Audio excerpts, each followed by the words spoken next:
Hi and welcome. Now and then I do silly videos. Last time it was the blind valley run, flying through deep and narrow valleys in zero visibility, trusting the F-14's pulse radar to navigate.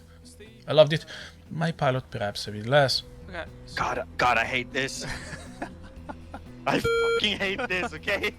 Anyway, today we do something that is not particularly new per se, but it is how we do it that is different. Namely, we will intercept a target using only the F-18C's RWR, the ANALR-67V. As we know, the display of the RWR shows the relative bearing to the threat, or in other words, the bearing from the nose of the Hornet to the threat. When we discussed basic geometry, we call this angle the antenna train angle, or ATA. So, can we intercept a target knowing only the ATA? So, no information about range, speed, heading, aspect, and so on? Of course we can. I haven't gripped my stick this hard in a long time, and I mean the joystick. To achieve that, we use three elementary concepts that we have discussed already several times, such as the relations between angles and range, and in particular drift and collision course. I will discuss these concepts throughout the video, but you can find more in-depth information on Flying Wire, both on the website and on YouTube. Note that, for simplicity's sake, I also made the altitude of the target constant at 25,000 feet. It's not necessary, but saves some neurons. Fun fact, the radar warning receiver of the Hornet is more precise for this weird purpose than the OG9 of the Tomcat, possibly more precise than the Hornet's radar itself, the APG-73. Why? Because of its fast refresh rate, which is faster than most common sets of bars and azimuth. On the RWR, the threat's position can be updated multiple times in a second, and every time is precise down to the minute. This means that we can observe very precisely changes in the drift ratio and adjust our course every time. So, I created a mission that randomized the target path and turns, recorded a few tests, and I didn't have many problems finding the target every time. Let's see the first attempt. Last time I flew the Hornet, I had no problem setting the altimeter autopilot, but that was a couple of years ago. Now something may have changed and I couldn't make it work.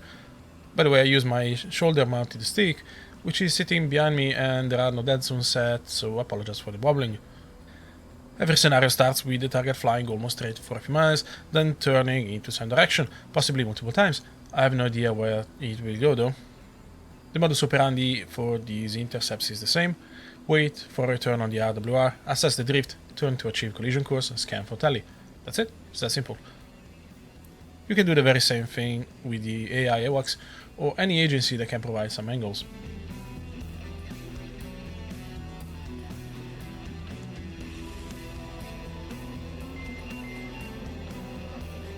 Let's watch TACview.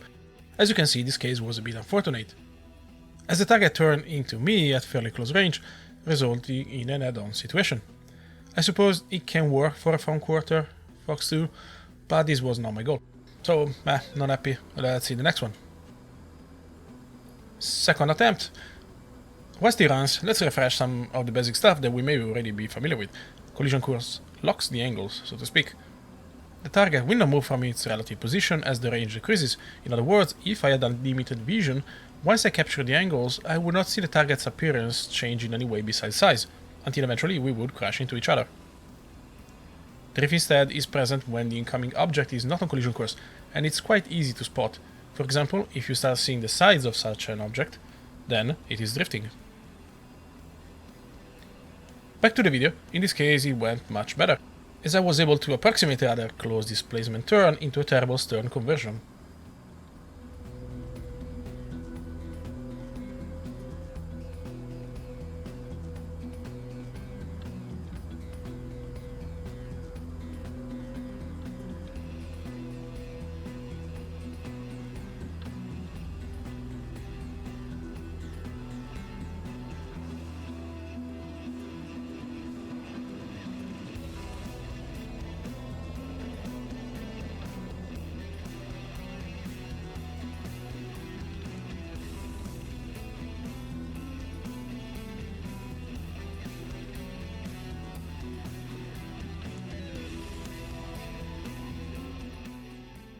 Let's see how TACview looks like. The fact that the target did not turn made the process very simple. Again, I have assessed the drift, correcting for collision until tally, then hard left for displacement to get some room, and then stern conversion. Easy, right?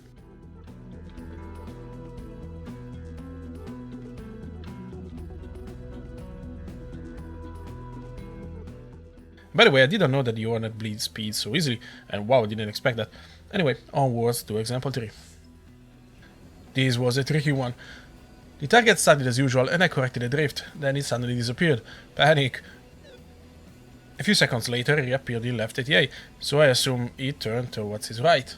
I corrected, but the return was not really moving, and then it disappeared, so I guessed it turned again.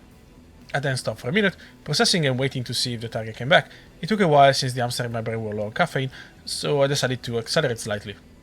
The idea was that I could cut through its path by doing so, or at least get close enough to have its radar on my RWR again, and it worked.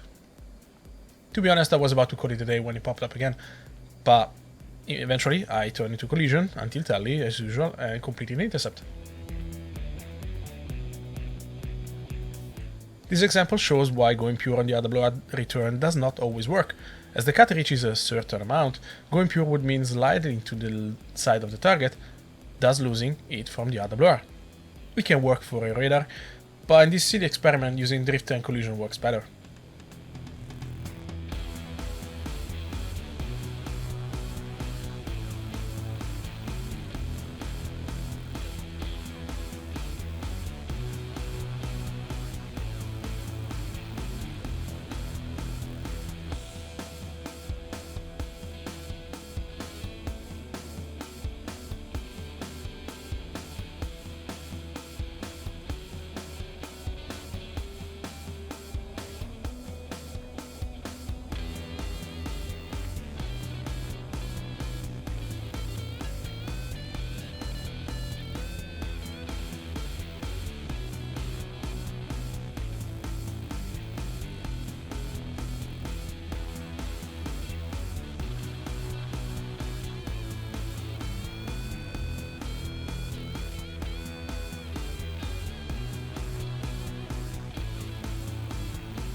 Before wrapping this up, last example, not because it's particularly meaningful, but rather just funny.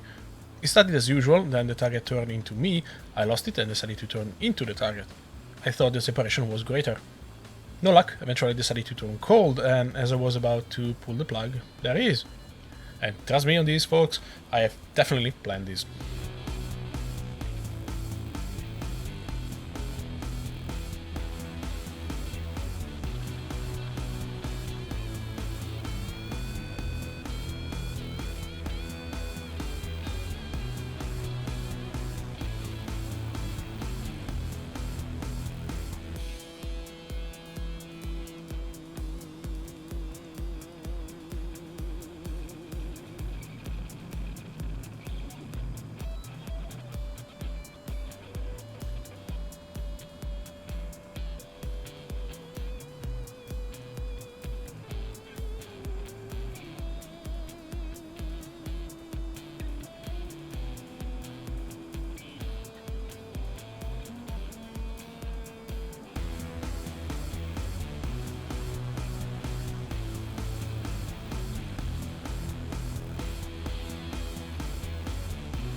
And that's all for this silly video.